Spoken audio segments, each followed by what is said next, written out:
And yes, I bought one. Why? And quite honestly, I view the K20 in these as a breath of fresh air in amongst an otherwise very heavily turbocharged hot hatch landscape. And honestly, I think time's kind of running out for these older Type Rs, particularly the EP3, and I fancied another go.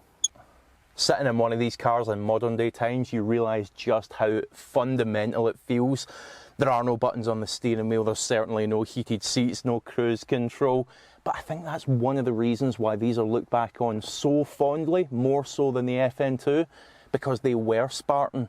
Let's face it, if you're looking at a Type R from this era, the big draw was the engine, the gearbox and the chassis. And with an EP3, there's absolutely nothing to come between you and those utterly brilliant components. Now, I do still maintain the FN2 remains the better everyday car. Day to day, it is just nice to have some of those creature comforts. It just is. When I'm driving to the shops, fully independent rear suspension can do one in favour of cruise control as far as I'm concerned. But despite it being the better everyday car, is it the better Type R? Well, that I'm not so sure about. So here we are back in an EP3, my EP3. You know, I did actually own one of these cars 10, 12 years ago, something like that. Back when my knees didn't hurt quite as much anyway. So what's the details on this car then? Well, it's a 2002 pre-facelift, which I'm actually quite happy about. Maximum nostalgia points there, and it's been a little bit riced up.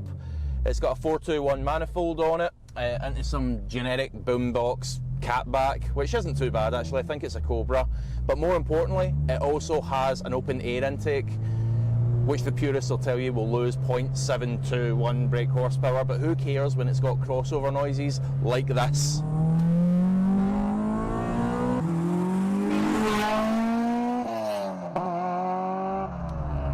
Now, I love these little cars. All the controls are just so responsive.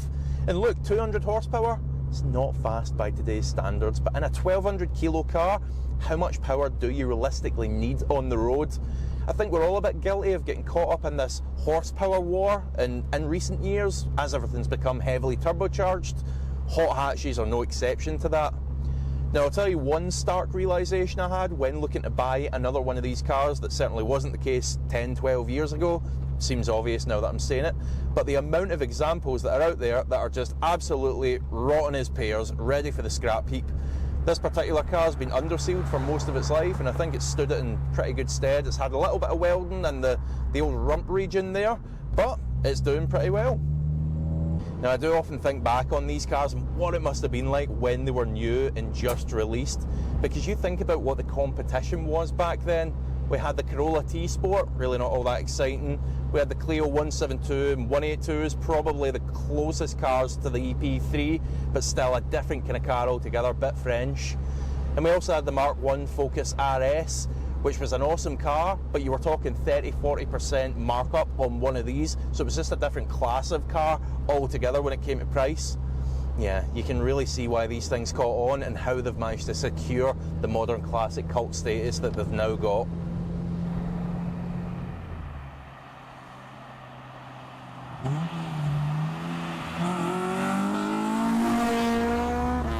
Now, one component that's received a lot of praise over the years, and rightly so, because it's a tremendous thing, is the gearbox in the EP3. But one thing that people haven't spoken so much about is just how closely ratioed this thing is. I mean, get a load of this.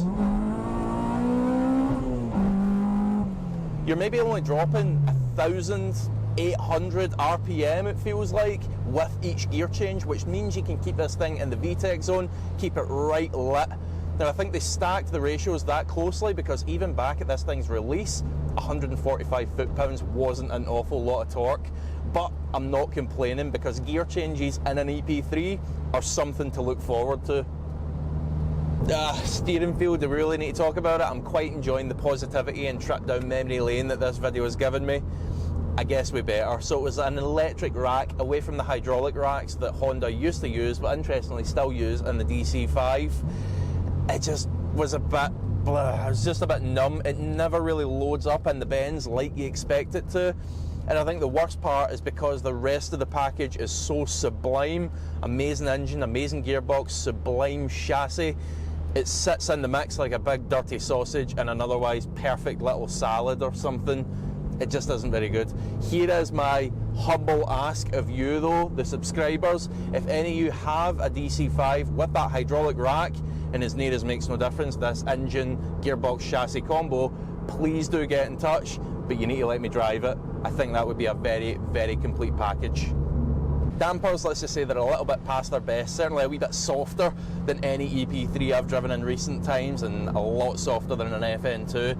But having said that, they do tend to get a bit of stick for being too stiff, so this added suppleness is actually quite nice on our rutted roads, and if anything, it's probably helping with traction because it's deciding to give us 4 seasons in a day here.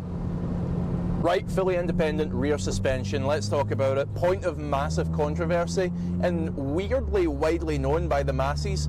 I think we can probably put that one down to a certain Jeremy Clarkson talking about it when this car's successor, the FN2, was released, and he reviewed it and spoke about it having a fixed beam rather than fully independent rears. You really do wonder that if he hadn't made a big deal out of that, if anyone would have taken note of it. Anyway, how are we going to answer this? Well, let's say it in 2 questions. Number 1, does this car drive better for having the fully independent rear suspension? Yes, of course it does when you start to press on. Number 2, is it absolutely mandatory that every Civic, every road-going Civic should have fully independent rears? No, I really don't think it is, and it's for that reason I've never berated the FN2 for not having it. I think it only really becomes apparent when you're pressing on. The EP3 is an interesting one now because the tides are very much parting on how people are choosing to own these cars. On one hand, you've got the ultra rough as toast 200,000 mile examples. Underneath is redder than a fox's belly with all the rust. And believe me, they are out there. I viewed a few of them before setting my money on this example. And on the other hand, you've got those that have the super low mileage, mint cars that are tucking them away because they think they're going to be worth something someday. And who's to say that they won't be?